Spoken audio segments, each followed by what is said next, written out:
Halo semua, perkenalkan saya Malvin Gunawan. Pada kesempatan ini, kelompok kami akan mempresentasikan hasil perancangan basis data untuk sistem pengelolaan kostan dormitory CNC. Dalam beberapa tahun terakhir, kota pusat pendidikan dan ekonomi di Indonesia mengalami peningkatan kaum mahasiswa dan pekerja muda. Kedatangan mereka seringnya itu dihadapi kesulitan untuk mencari tempat tinggal ataupun tempat untuk menetap sementara yang terjangkau, strategis, nyaman, dan aman dari tempat tujuan mereka. Banyak asrama atau kos-kosan hanya menawarkan tempat untuk tidur tanpa memperhatikan kualitas hidup mereka, kebutuhannya, komunitas, maupun fasilitasnya. Keterbatasan ini menciptakan celah pasar bagi semua model hunian yang lebih holistik. Para penghuni, terutama mahasiswa dan anak muda, tidak lagi sekedar membutuhkan kamar, melainkan juga lingkungan hidup yang dapat mendukung produktivitas dan interaksi kelompok sosial mereka yang diperlukan. Kosan dormitory CNC merupakan salah satu hunian komunal yang ditujukan kepada mahasiswa ataupun pekerja dan keluarga muda. Saat ini tantangan terutama yang terkait pada pengelolaan kostan ini itu meliputi data penghuni, kapasitas kamar, keuangan operasional, serta layanan dan fasilitas. Untuk itu diperlukan sistem basis data yang terstruktur yang berguna untuk meningkatkan efisiensi, transparansi, dan kualitas layanan. Mitra kami berada di lokasi ini.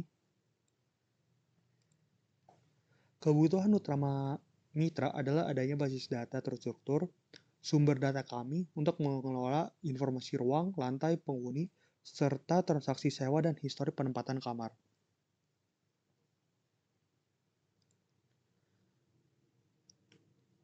Sistem desain basis data konseptual kami memiliki entitas lantai, ruangan, penghuni, serta sewa.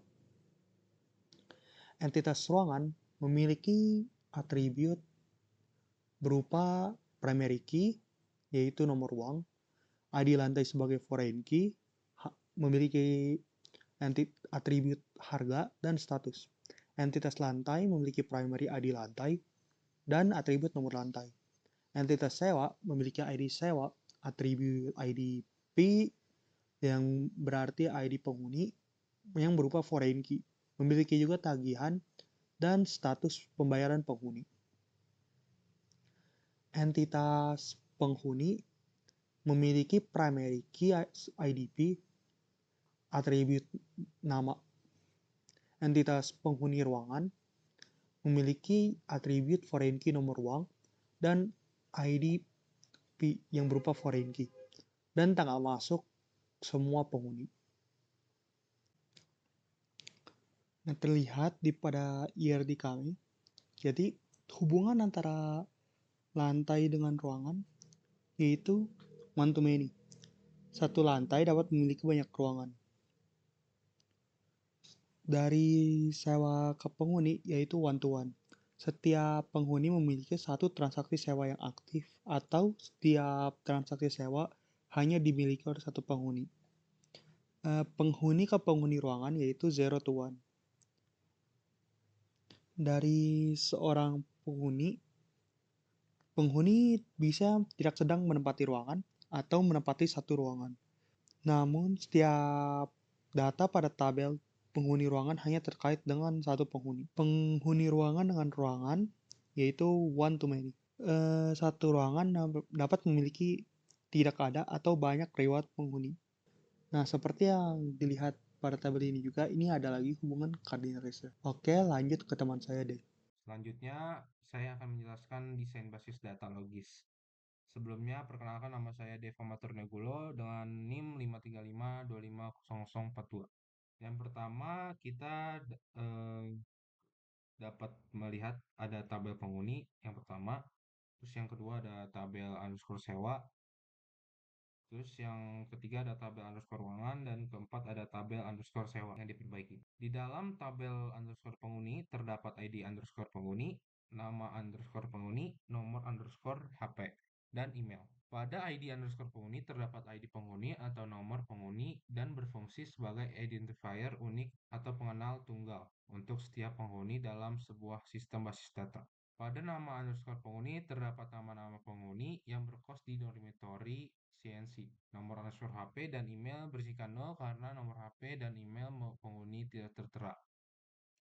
Di dalam tabel underscore sewa terdapat ID underscore sewa, ID underscore penghuni, nomor underscore ruangan, dan tanggal masuk. Pada ID underscore sewa terdapat identifier unik untuk setiap transaksi, sewa, atau kontrak. ID underscore penghuni berfungsi sebagai identifier unik atau pengenal tunggal untuk setiap penghuni dalam sebuah sistem basis data. Terdapat nomor underscore ruangan sebagai identifier unik untuk sebuah ruangan atau unit.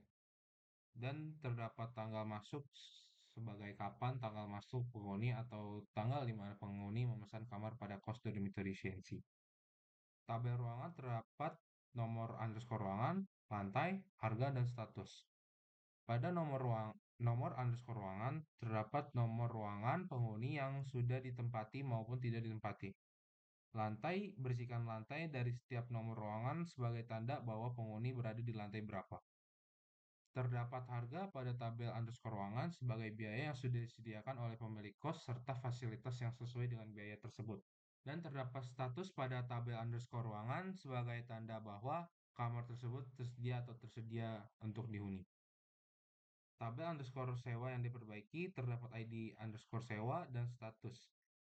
Pada ID underscore sewa identifier unik untuk tiap transaksi sewa atau kontrak dan terdapat status pada tabel underscore sewa yang diperbaiki berfungsi sebagai tanda bahwa kamar tersebut tersedia atau tidak tersedia untuk dihuni dan ditempati oleh penghuni.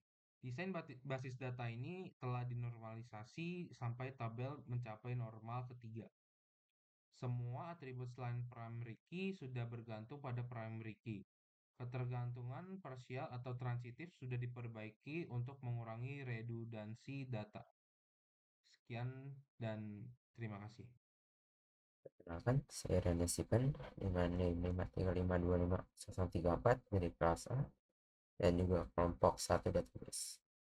Jadi kali ini saya ingin menjelaskan mengenai perancangan fisikal dari database kami.